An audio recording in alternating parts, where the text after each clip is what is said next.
everyone, welcome back to So From Home, hosted by me, Nikita Vora, where I interview my classmates studying fashion at Edinburgh College of Art. And today I'm joined by Skye. So Skye, if you want to introduce yourself, the name of your collection, and 3 to 5 words that you think sum up your collection. Hi, my name is Skye. My project is called Opposite Attraction. It's just in the developing process at the moment, but it kind of revolves around the words of like it kind of challenges convention. It's for like a global luxury market. I really want it to be tactile, playful, but also have a sophistication about it. Okay, so my collection started by exploring the theme of duality. So my research focuses on basic women who are portrayed. You can see this in Gothic literature and modern day media, and it's these depictions that they rely on two contrasting sort of stereotypes of women. You've got main examples, the pure innocent Madonna character, and that is in comparison to the sort of promiscuous, sensual sort of femme fatale. This is inspired, by like the Madonna whore complex. So it's usually a divide between two women, and the way the media wants you to be both. But yeah. Do you want to explain to everyone, because everyone might not know, but what the Madonna whore complex is? So it basically plays on the idea that two women in media, like, you've basically got two contrasting images that almost like the patriarchy wants you to be.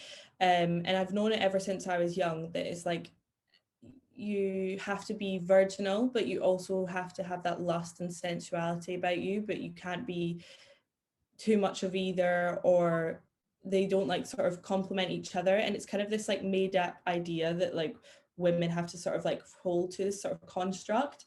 And that idea of duality between the two, I wanted to kind of use as more of like the inspiration to the sort of fabrications, tactile element, the silhouette of like two contrasting ideas coming together and complementing one another. Mm-hmm.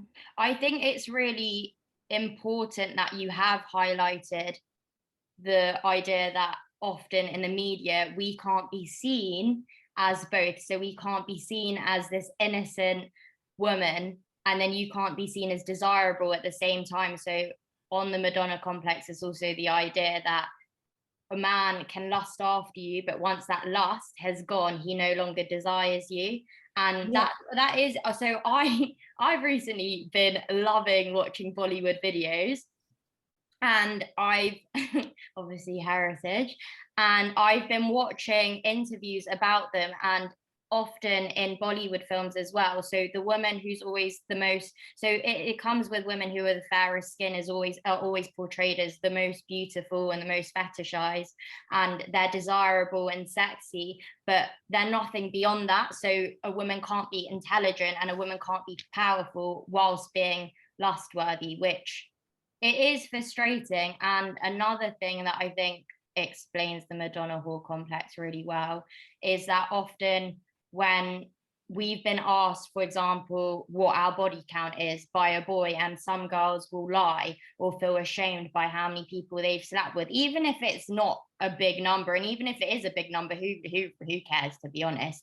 But it's that shame that we've been made to feel, whereas vice versa, men don't feel that shame at all. If anything, they boast about it. So yeah. I'm actually quite excited to talk about this project. Well, it like the sort of principle, it was like a research theme that I really like to bounce off of. But the main idea sort of came from, I'm more of a sort of like conceptual visual person, so it was the duality that pushed. And you see this like in, you see it in the Black Swan. You've got the white swan and the black swan. The black swan's desirable, like she's got that sort of sultry sense. And you can also see it in A Tale of Two Cities. It's like, even if you read it's like good vs bad, and like salt and pepper, and it's those things that I kind of want to like push into my designs. So from this, that kind of created a muse for me. So I used the sort of idea of the ingenue, the childlike, uneducated sort of figure compared to the sort of femme fatale. And that was kind of like a research point that kind of pushed my almost aesthetic and mood, and that complementary of both sort of idea. And then I went into another research element was I looked into furnishings and details, and soft furnishings and weave, because part of our project, because lockdown hit, we had to do a make don't make concept, and look at alternative ways of like constructing things together.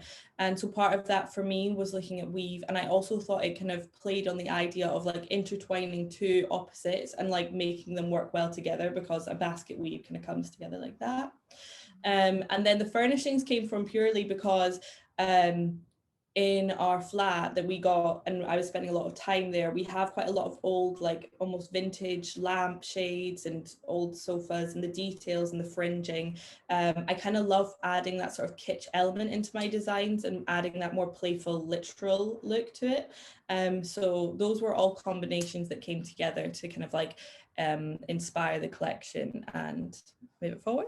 So did you use the silhouettes of the furniture to inform your designs, or was it more so like picking out the details?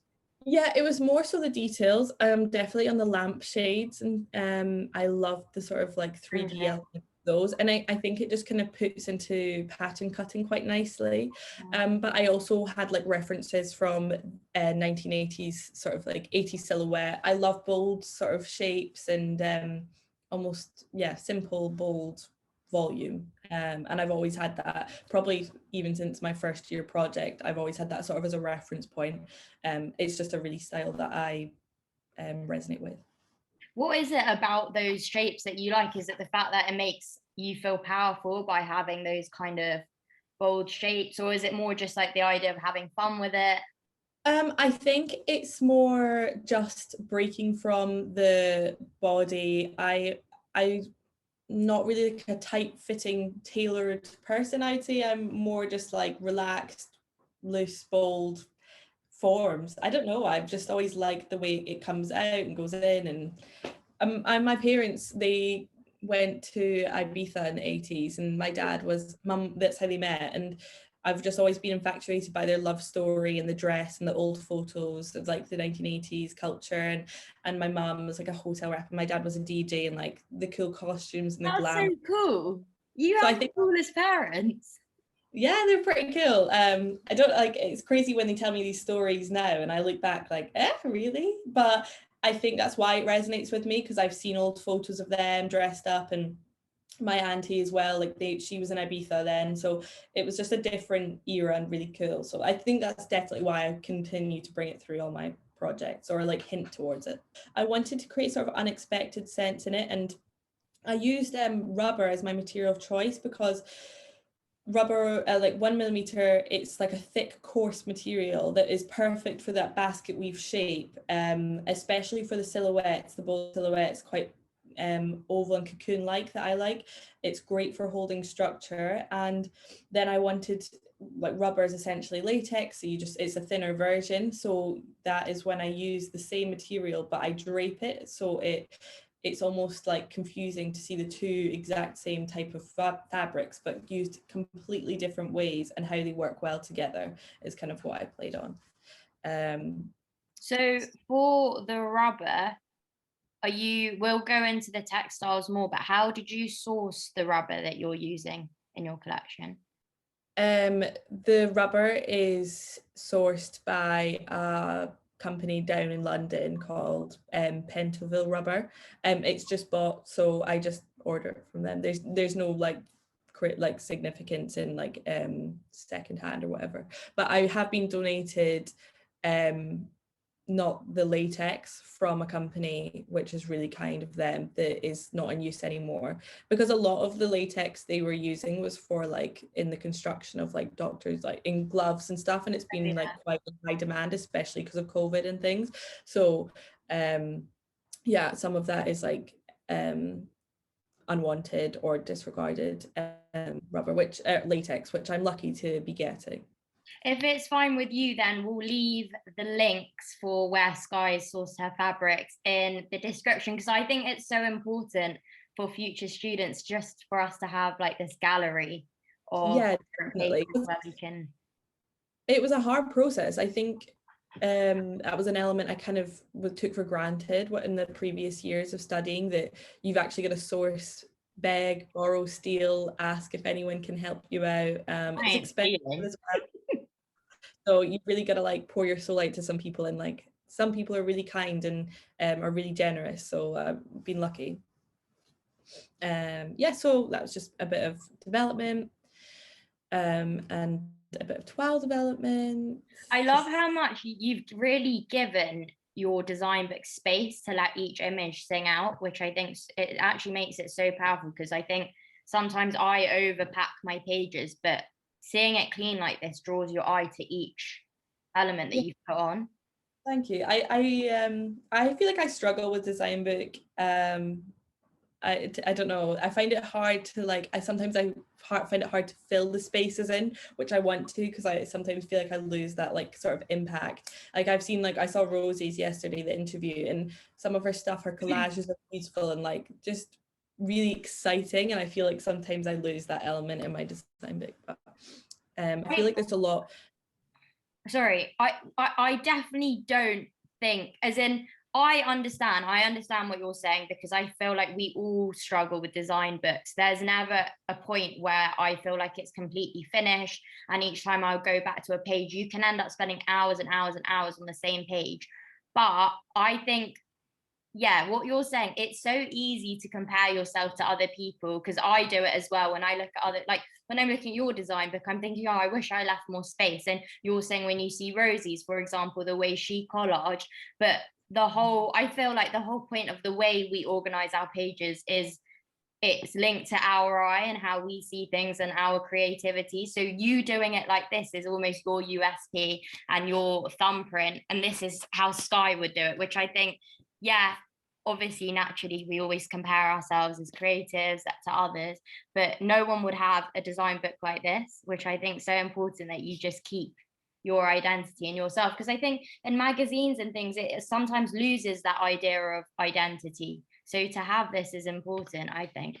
I like it. Oh, thank you so much. Yeah, it's hard. You've got to like keep like lifting yourself up and like believing in yourself. It is hard to like believe in your work, but you just got to keep doing it.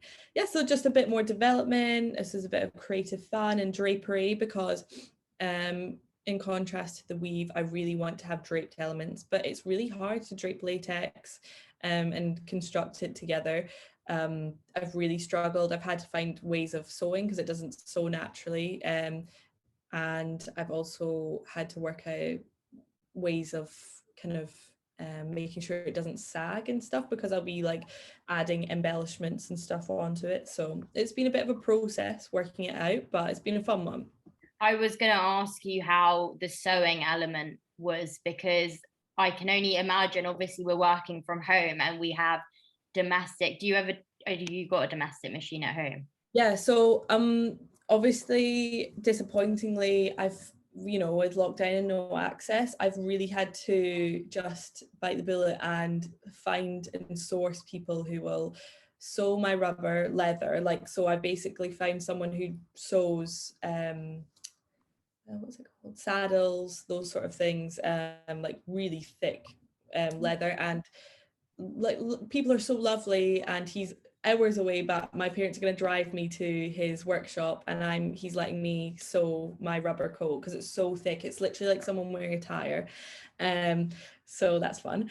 And with the latex, my domestic does sew it, but I've had to like work out some ways to do it. It's more I'm just getting to use their machinery, which I think during this time is such a kind thing for them to do, because they've got other things going on. They're just as scared around COVID. It's and some of them are letting me do it for free, going over and like using their like workstations. I've had to like find really nice. I mean, it's taken a lot of work to find it, and that's just been another leg onto the sort of stress of like, who will help me do it? Is it near? I've had to find people who will do laser cutting for me, because obviously that's not allowed anymore in the uni. And I've had to like source a heat press. Like it's that has been exhausting as well, and I've been relying on that from my concept and my initial research. So if I didn't if I didn't have that, I'd really have to start rethinking it, which of some of it I have, but that's just life. And I think it's helped me become more resilient, and hopefully put me better position for when I go into the industry properly. And 100% make you, in terms of like creativity, make you just think faster on your feet, because things go wrong. Like you said, it's life. Like things go wrong all the time. Obviously, not to this extent ever, but things do go wrong. So the fact that you didn't sit there and think, oh, now what? You just found solutions and you did it. But let's talk about these drawings, because they're amazing and so energetic. Thanks. I'm trying. I'm in the process of really getting down my like illustration style. This is my first lineup developing. Yeah, there are a few pieces that I'm trying to make. I like them to be a bit more abstract. I don't know, a bit more Well, energy. like I was saying yesterday with Rosie, this is our time to really have fun when it comes to the illustration and the drawing aspect. So the fact that you are going big is exciting, because it's the only place where we don't have to fully hold back. Yeah, I like, my favorite part is the sort of like creative drawing and like that element of it. I love. I miss the sort of art side. Is that so? The toiles you're doing, have you done them in latex? So I've done some of them in latex, some of them in rubber, because it's all good and well, I can make a really nice pattern in calico, but it sits completely differently. And especially my construction is so different. Like I don't sew some of the pieces. So I've had to see how it fits and molds. I'm still working it out. So some of them I have had to do in rubber. Like for example, these trousers like are unacceptable, but like because I didn't have a sewing machine, I had to like use a leather punch and like tie them on the inside, which is not how obviously I want to do them. So thankfully I've sourced somewhere that can actually sew through like this really, really thick material.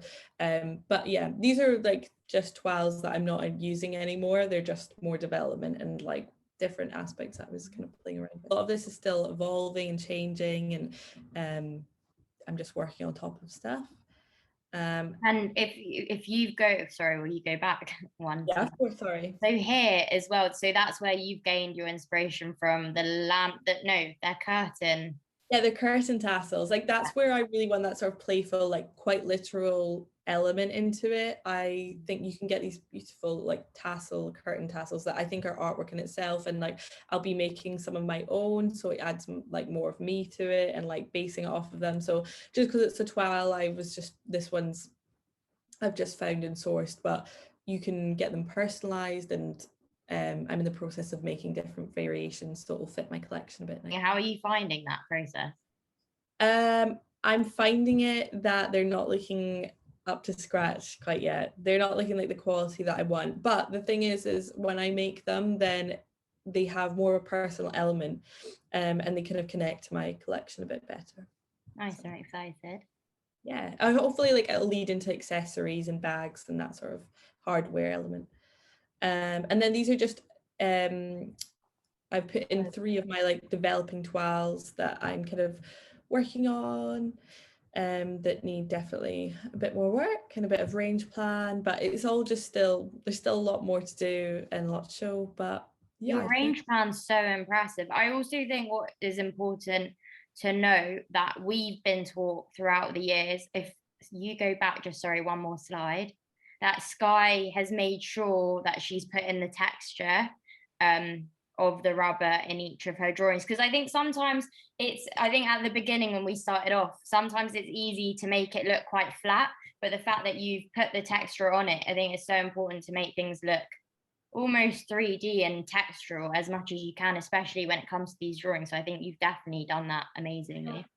I struggle with it. I mean, like some illustrations I honestly feel like I could be sick looking at, but sometimes you just got to put them in.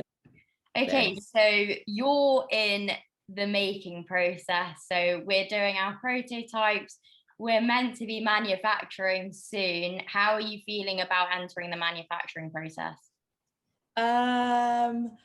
Honestly, I feel a little bit stressed. Time is of the essence, and I also still feel I've got a lot of toiling to still do. Like there's a few, like quite a few of my designs I'm still not 100% set on, and I need to like still evaluate if I want it. But I think I'm really trying to convince myself, there's no pressure. I've got a lot of time in my head, and keep toiling until I'm like pretty confident in it. But yeah. That's what, so do you feel like you want to do it until you get it right, don't you? You don't want to just move on and think, I'm just going to make it for the sake of it, which No, not at is all. so I important. mean, especially this year, we've only got 4 looks, so it's not even 6 to show. I want it to be 4 of my like obviously best, and that are like have a sort of continuity throughout them, but are all different and show something a wee bit different techniques or skills. So yeah, I keep twirling. Like I think this year's made me not be scared of twirling, ripping things up, trying again, like over and over. Like I used to like twirling used to be like, I'll do one. Oh, okay, that's me done. Like that's perfect, great. And now I feel quite confident to keep going until I get the shape that I like. And so yeah, I think not having tutors one-to-one has pushed my problem solving skills like through the roof, and it's made me not nervous to like keep trying things. Like I've realized that failure is just something that happens with twirling. Like you're never going to get on the first one or maybe the 6th. You just got to keep going until you really like the outcome. So. And also the fact that I always used to make a toile and then be like, oh, I have to finish it, I have to finish it. Whereas this year, for example, making a corset or whatever it may be, I've done about 4 or 3 versions, and I've not finished some of the first 2 or 3, and not even Wow. done the back. And it's about just keep going until you're happy. And that's something that I learned. And in terms of your research, what made you go for starting off with the Madonna Hall complex? Because obviously we're in our final year. The concept we go for is obviously very dear to us and means something. So what was it about it that you were like, okay, I definitely want to do this? Um, I struggled at the beginning. I put so much pressure and worry that like for me this concept has to be incredible or amazing or just so new and innovative. And I was going in like so many random different directions, and I knew from a long time mine was more like aesthetic based, which I know isn't a lot of people take a personal route, which obviously came into something more interesting, but mostly I took a look at like what I like aesthetic and what I have continued and want to like push through my identity in like a sort of the design career. And from that I found elements that I liked that looked completely opposite that I loved working well together, and it came to the word of duality. And from that I've looked at different examples of what duality is, and that's where the Madonna horror complex came about. And reading that was really interesting because it was almost like an awakening of realizing like that is in so much media. It's the 2 women that I've seen in my whole life growing up, like one or the other. You've seen in films, there's the sort of like the cool girl complex as well, if you've heard of Yeah, that. In yeah. movies, you've got to be cool, but you've got to also not have slept with many people. And I definitely have found myself as a girl growing up like conforming to some of these and being embarrassed like of different elements, and hiding parts of myself because I thought that's what society wanted to see, or I wasn't allowed to show elements of. So it was really interesting reading upon that, and that's when it was more influenced, and it's become more important. But yeah. That's interesting though, because I think sometimes when we start with a research element, I think in previous years we felt like we have to stick to what we've started with and it has to go along those lines. Whereas this year we've kept researching through the year that it could have started and it's ended up being something completely different, which Mhm. I think is interesting. And also what you've done is something that reaches out to so many women. And okay, no one judge me or laugh at me, but I believe in star signs to an extent. Do you? Yeah, I'm a bit superstitious. Yeah. Okay, well, I just believe in the traits of them, and I'm a Gemini, and that's the duality sign. So that's the two. And everyone Yeah. always says I've not got two personalities, but the way I am is like you see two sides to a story, or there's two elements to you. So the idea of duality is sometimes, I don't know if you feel like this, but as women, I feel like I have to be a certain way. So if I want to seem powerful, I have to act more masculine, or I have to act more dominant, and I can't show that feminine side. Or so that idea of being like, you can be nice, but you can't be too nice. And men don't have to experience that same thing that we do. And I think it's about growing up to an age where you realize actually all of these things. So the idea of having all these elements and the duality ends up becoming something we can use to our advantage. Yeah, and not conforming to these like stereotypes. I definitely have found myself caught off guard and have done it, and realizing they are around. But yeah, I would definitely say I am someone who is more driven by the sort of aesthetic and what things look like before I start researching, and what interests me and what attracts my eye. And then I eventually go into detail and find different elements that can relate and look into those a bit more. So, yeah. That's actually a good way to be, because I'm the opposite.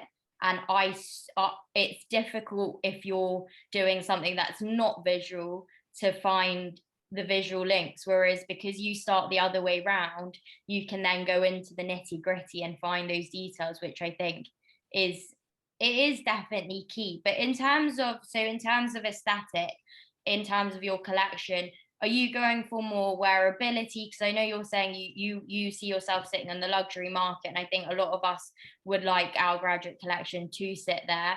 But do you see yourself as more avant-garde or wearable? I'm trying to bring in different elements. I think it's definitely changing to more wearable, but I'm hoping to push a few of the designs so they have that bit more avant-garde element. I think it's easy for someone to look at something and reduce it down to see how they could wear it ready to wear, sort of luxury market. So I'm trying to have some elevated pieces in my collection, and also some more relaxed and yeah, luxury ready to wear ones as well. So it's just a balance. I like having a bit of both, but I know it's probably going to turn more into ready to wear luxury, which is not what I thought initially it was going to be. Like, I thought I was going to be all the bells and all the whistles. Yeah. I think it is, yeah. I think it's important to note that it's not to say that just because something's less out there doesn't mean it's any less beautiful. Sometimes the things that are ready to wear are the most beautiful pieces. So for other years, don't always think you have to be like wacky and crazy, and yeah, push yourself out there, but also doing something that is beautiful and wearable is just as credible as doing something that's more artistic. You can find a balance, which I think you've done perfectly. Thank you. Yeah.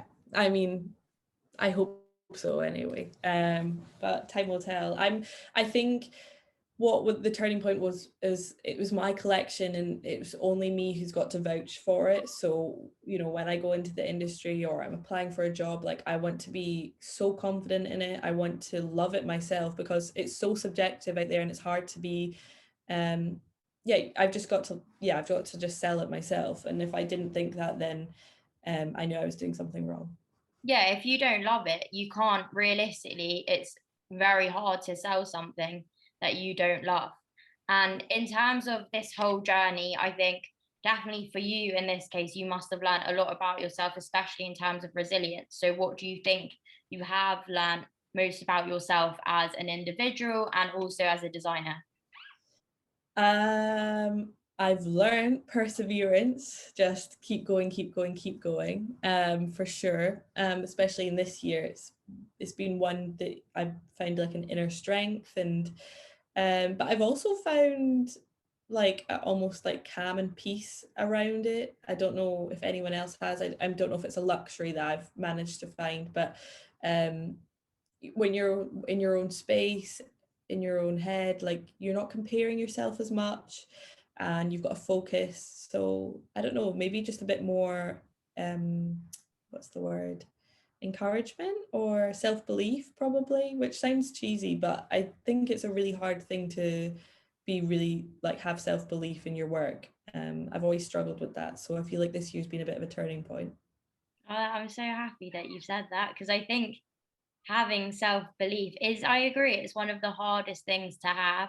But once you have it, it's so important not to let that go. And I do agree that we have been able to use this time, and yeah, it is a luxury. I feel the same, that we've been able to use this time to step back, be maybe more self-aware about ourselves and even ourselves as a designer in terms of mental health. Like, we were talking about this just before we started recording, that this time has allowed us to really realize where we are mentally, and as fashion students, and it being so pressurizing, to be mentally aware and kind of take care of ourselves while we're doing this is so important. Because I think if we were in the class and it was all go, go, go, how it would have been normally, I don't think all of us would have been how we are. Because even Yeah. on our chat as a class, when we've been talking as a class, we've all kind of been trying to push each other, or been like, guys, don't worry, like it's happening to everyone,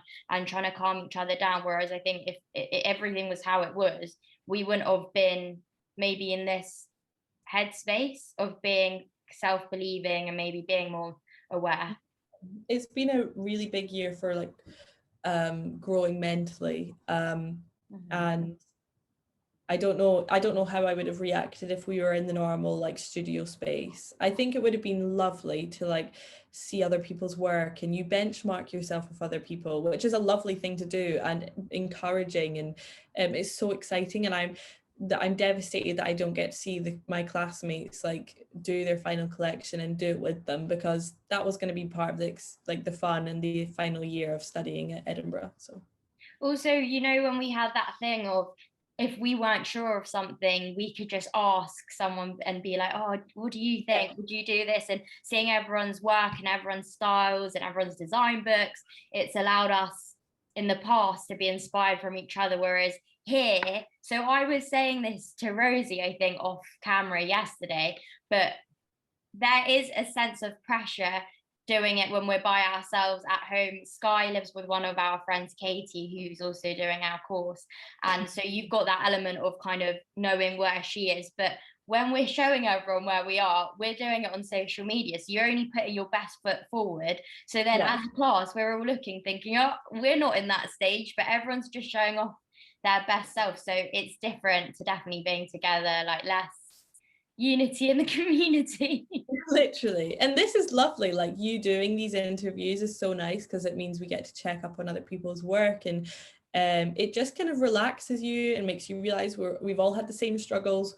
We're all stressed and worried, and we all want to do really well.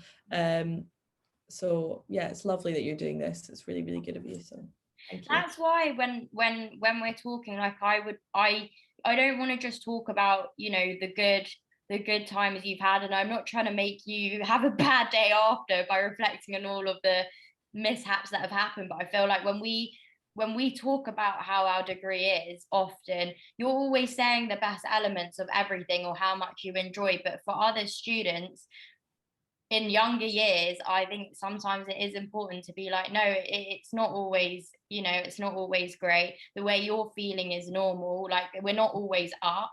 And Yeah. especially as creative people, I think, do you think that as creatives, like that's in the music industry, every single creative industry, I think we do often, I don't know whether it's something to do with our creativity, but struggle with mental health and pressure. So the fact that you're saying, like, I know this is happening and I just have to try and move forward, is really important.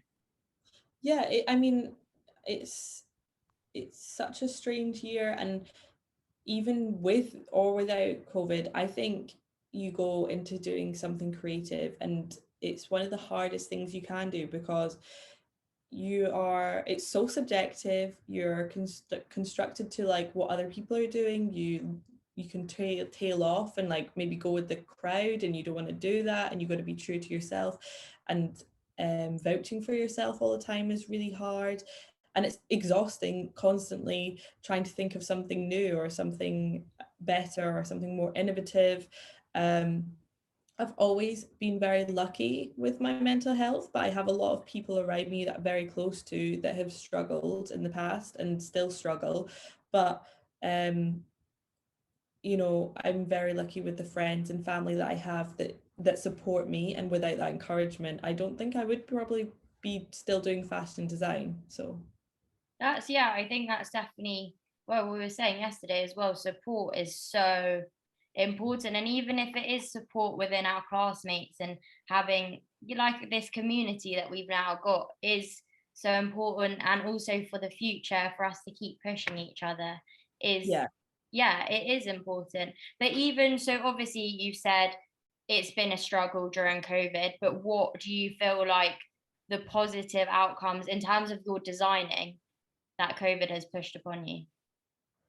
Um, it's probably mm, She's gonna be like nothing. no. It's not because it's helped me loads. But I also think it's hindered me as well. I think it's made me change a different route of how I usually work and how I usually design. But if anything, it's brought a confidence on my pattern cutting skills, in terms of I usually used to look at something, or my drawings or illustrations would be in, you know, reduced or made more easy, because I think, oh, I'm never going to be able to make that or actually construct it, because you can't. I feel like in fashion there's so many elements and you can't be good at everything, and the construction side I always worried about most. But I think because I've had the relaxation of like being in my own home, waking up early, having the whole evening and day, it's made me probably keep going, keep trying things, and so they look like my illustrations, and I've made my illustrations a bit more complex, and if that makes sense. Yeah, no, it 100% does, because our tutors say to us, like, in fashion, like you said, not everyone's going to be good at everything. There are parts where you're going to be stronger, and it's important to acknowledge where your weak elements are. Because, for example, I dislike doing my technicals, which I think most people don't enjoy always doing technicals. So I avoid it, and I've learned, or design book, I used to think, oh, I'm not good at it, because I'm more of a fine art background before I came into fashion, so I wouldn't do things digitally, and I've come to learn, and so I would avoid it. And this year I thought, no, you're not doing that, Nikita, like, get one step ahead of yourself. And practicing, I've now enjoy it. Even pattern cutting didn't always, it sounds like I don't even like doing this degree, but I mean, before, I know exactly what you yeah, mean. there's elements where I'm like, oh, I didn't enjoy it. And the more and more you practice and you get better at it, I can happily say I love pattern cutting. I like doing my design book. I've always liked illustrations, but like you said, it's routine, practice, it's important. Woohoo! I feel like as well, like I'm not being like, without being, I used to probably hold the hands of a lot of tutors to like push me and encourage me and help me take there. I mean, the tutors have been fantastic this year, but it's different when it's on Zoom call. But I feel like, you know, not having Juliet at my beck and call anymore has probably benefited me slightly in my own personal skills. But I'm sure when it comes to the nitty gritty at the end, when it's like all the details, I'm gonna be like, Juliet. The line for me. Full context, Juliet's our Yeah, technician sorry. and is an absolute queen when it comes to helping us with the, because you know what I used to do linings, Juliet used to just sometimes kind of like, I'd hint that I couldn't really do it, and she'd I'd just see her turn something, and then I'd be like, oh, I don't even know what you did, but all right. Yeah. Oh yeah. I'd be like, I'd come up and be like, I need to make like a button stand. I mean a button stand. And she'd be like, leave it with me. And I'd be like, yes. Whereas now I've got no one else to do that. So I mean, But ask then, me. you know what, looking back, okay, so you said button stand, right? You know, is it called, it's plaquettes? I don't know how to pronounce it, but it's on your cuffs, the Yeah. arrows, and like there's small things like collars or whatever it is. If I'd asked for help, and now at home, I'll make sure I work it out. If I really can't, I'll ask to video call, but I'll work it out at home, and then I'll look back and I'll be like, how pathetic was I that I couldn't even sit there for half an hour, and I had to, and yeah, you're right, it does make us more self-reliant, which is good, because there are points when I look back at myself and I think, oh, Nikita, you needed to grow up, if you were Oh, asking that. 100%. Like I've had moments of weakness, so and I'm sure Katie's, like my flatmate who I live with, has had some annoying times where I'm like ask her maybe like 16 times, even though I've done 16 collars, like how do I sew it again? Like sometimes my brain is just not up to scratch. So But it's yeah. nice that you have, it's definitely nice that you have Katie to, like you were saying before, keep pushing each other. Yeah, I'm very, very lucky. She's my saving grace in this, and I hope I am for her too. But it's just so nice to have someone to, benchmark off of, bounce ideas. We're quite critical of each other's work. So if I don't like something, I'm like, nope. But she's the same for me, which I value her opinion so much. So yeah, very lucky. That's like one thing I would say, that if your friends do ask you, like your fashion friend, or ask you, oh, do you like this?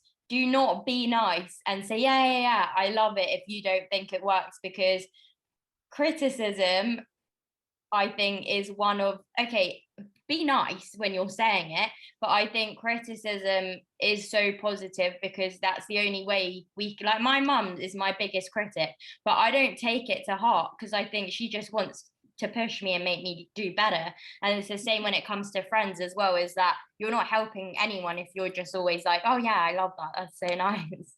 Well, we've just got such a loyalty to one another that I want her to be so successful, and she wants the same for me. So like if I'm not honest, I just know like her capabilities are amazing. So it's like, be That's honest, and, good. and she's so good for me and like pushing me in the right direction. So it's nice. I'm very Thank lucky. you, this might be a tribute to you, this I little know. so I've just added a montage of like some of her faces in the background. She's gonna cringe at this, and then it'll come to her meeting, and she'll be like, "Yeah, we're not talking about Skye." No, I'm just kidding. yeah, enough about Skye. She's had her own limelight. So, in terms of you, so Skye as a brand, what do you think in terms of your ethos stands out the most to you, the most important part of your ethos that's important, and just not applicable to this project, but you as a brand? Um, I think as a brand, like, I mean, I've barely scratched the surface of like this huge fashion industry, but what I am aware of is that I really want a sort of a translucent spine of supplier and who's making the clothes. And if I was in the future going in to become my own brand one day, maybe you gotta aspire for something big, then I would want translucency. No, like, if I don't know if you've seen the greenwashing. I think Yeah. when I was, yeah, I mean, no greenwashing, and be honest. Like, I think there's elements of being a small designer that sorry, you're gonna have to like edit this out. I know I agree. The elements of being a small designer definitely it's has. different. I think what I've realized is I was researching a lot into consumption, and the main concern, like, issue right now is like the disregard of clothes and how they're being dumped, like, and obviously fast fashion, but that is known to everyone that how bad fast fashion is. But I mean, fast fashion isn't bad unless you keep the clothes forever and you want to wear them. So maybe in the future I'd really love to look at the elements of creating pieces that are like timeless, or pieces that you want to keep because they mean something to you. That element of wanting to repair something constantly, or it has sentimental value, like working out what makes something sentimental to like my customer, or the customer that you're selling for, is so important, because they'll keep it and it won't go in the bin and it won't be dumped and it won't create so much pollution. Or how you can use pieces and change it into others. It's something that I think I need to explore, but I think something in the industry is a change in customers, sort of Targeting, yeah. buying things, instead of just constantly wanting to meet trends. Like, be disciplined and be resilient in yourself and your own style, and wanting to keep on to things. So, like you're saying, buying pieces for longevity is so important. So it's like when I was speaking to my tutor about at my collection and I was concerned about the sustainability element of the fabric choices I was making, she said to me that it doesn't mean being sustainable doesn't always mean your fabric choice. It can mean how many times you have a show. So instead of doing the 4, you would do 2 shows a year.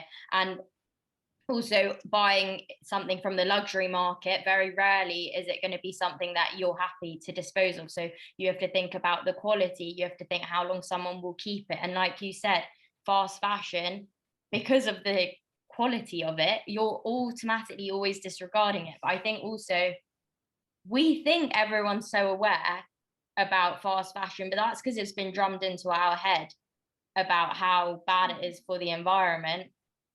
And also, I think sometimes when we think environment, we just think the planet, but we forget that a lot of the places where they're making these garments, so if we're talking about the dyeing factories in certain countries, that's polluting their local water and it's affecting the people actually making the clothes. So it doesn't just come into the environment because the environment then damages the people who are making it. It's the whole thing that encompasses the fashion industry. It is a huge polluter, and you can't not be unaware. As especially a new designer, it's so prevalent in this industry that you have to be sustainable, and it's just finding different ways of doing it. And I think there's something to be said about being honest, being as sustainable as possible, but not greenwashing yourself just to get customers. Because I think, unless you're someone who's really passionate about sustainability and completely understand, you will do the research and you will find where it's coming from. And I think people can just be like bought into the idea of like this facade of like it's better for the environment. Even like the likes of like vegan leather. I mean, it is more or less just plastic, but if you think, oh, it's helping, you've got to find the balance and you've got to choose yourself. You'll do your own education to work out what works for you. But if you're more likely to hold on to a vegan piece than a normal leather piece, then I think that's more sustainable and not like just binning it. I agree. And as designers, like you're saying, being transparent is key. So if you haven't got the most sustainable brand, don't sell yourself as I'm a sustainable brand. If you're more of an ethical brand in terms of human rights or activism, then you sell yourself on that point. But also, like you said, transparency is key. So whether you want to make it known to your customer that I'm aware that this is what I need to improve on, do that. But yeah, there's no need to greenwash because there are lots of fast fashion companies who do that. What do you want from the future as a designer? So what does Skye want? Does she want to start her own brand one day? Does she want to? I have been thinking about this quite a lot. I'm a person who I quite like to see what opportunities arise. Like I have got still a lot to learn, so much, and especially after this year, I feel like I'm missing a good chunk of information or just awareness or experience. So I personally would love to work with some amazing designer brands that I've always admired. If it's an internship, something along those lines, that's what I aspire to do, and learn from different people, meet new people. I love meeting, like me and you. We're very similar in the sense like we love meeting new people, making new connections, and kind of exploring different elements. Like, there's so many parts of fashion design I haven't explored. Like I loved knitwear, but just this year it wasn't possible. So maybe looking into that a bit more, because that I love the sort of creating your own textiles, and knitwear is a bit more easy to be sustainable and biodegradable depending on what you use.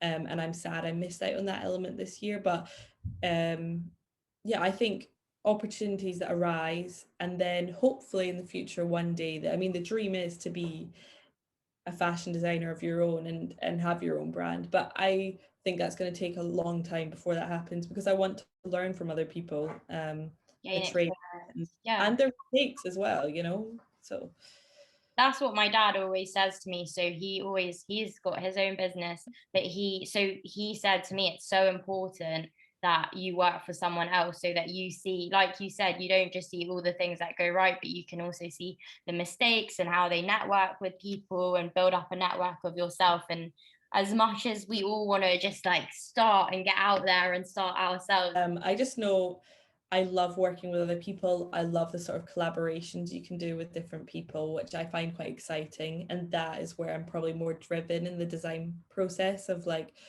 my future. So Well, fingers crossed. I yeah. mean, it's all well me being like, I'd love to like, you know, work with some big brands and it'd be really nice. I mean, like at Skye, if you want to come get me. Yeah, But you need to plug yourself at the end. Watch this space if anyone wants to snap Skye up. She's there. I mean, it's all talk, isn't it? But like what is it? Rosie said, you got to fake it till you become Make important. it. Oh yeah, fake, yeah. Okay, so I've got another question and then we'll start to wrap up. So what does fashion mean to you?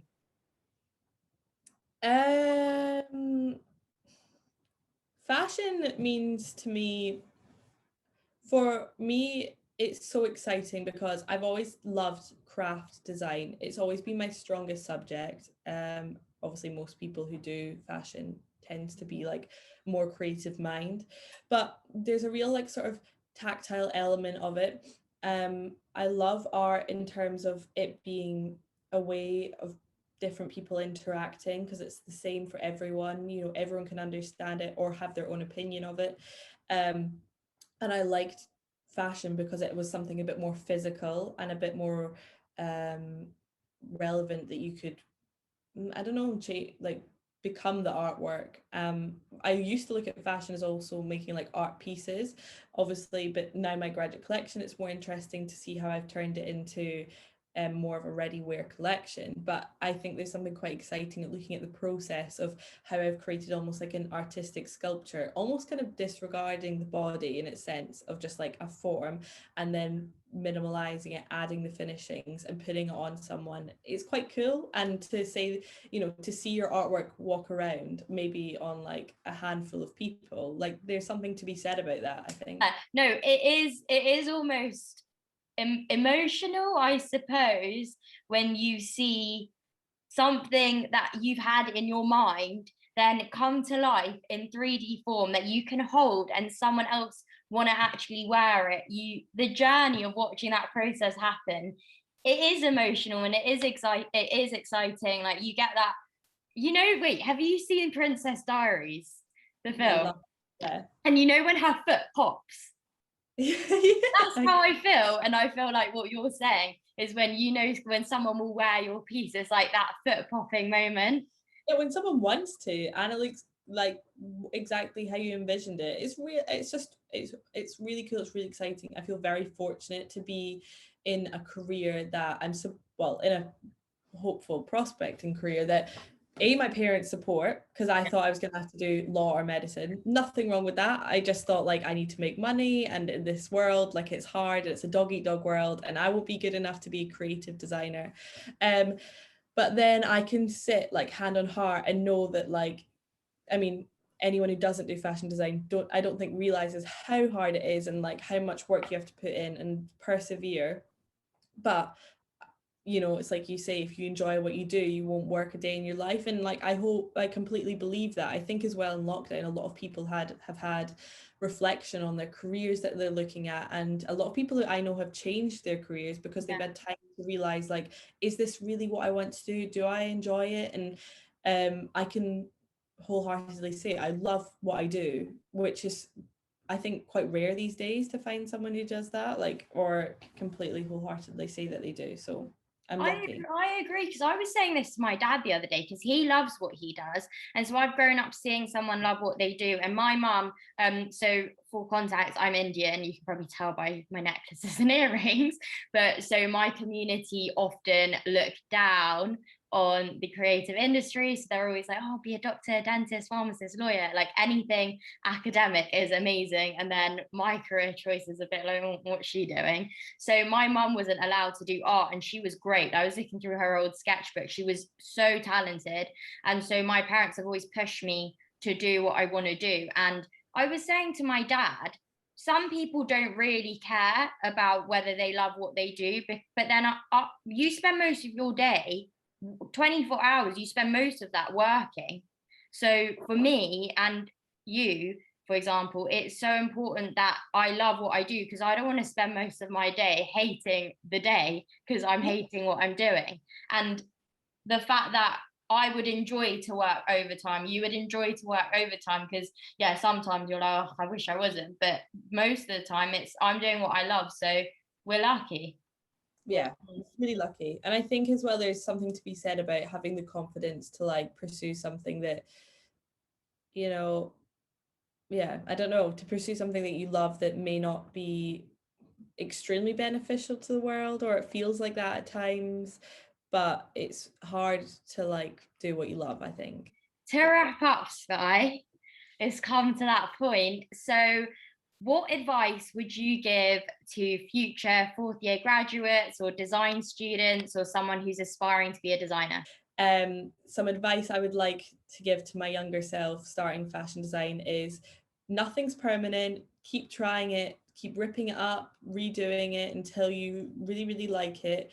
And be enthusiastic, back yourself up 110%, because no one, you're the only one who will with your own work. And everyone's always drawn to something that's enthusiastic or enthused by someone and they love it. So yeah, that's my advice. Thank you so much for coming on. And I think that is amazing advice. And your enthusiasm definitely, as a person, you can all tell Skye is probably one of the people who's the light of our class. So Oh, your enthusiasm definitely comes through, and like your illustrations, your work. So just keep grinding, keep pushing, and we're near the end. Soon thank you so come. much. I had No, such laugh. thanks for coming. And And also, do you have any accounts that you want to plug yourself on? People can follow Skye's journey before yeah, it's back on again.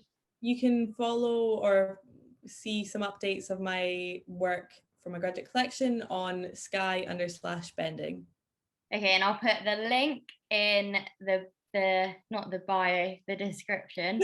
I had so much fun. That was really fun. I enjoyed That, that. that Thank was you it. for coming. Oh, also, thank you so much for watching. Please like, subscribe, comment, turn on your notifications, and the next episode will be out next Saturday, Sunday. So it's going to be every Saturday and Sunday. So stay tuned.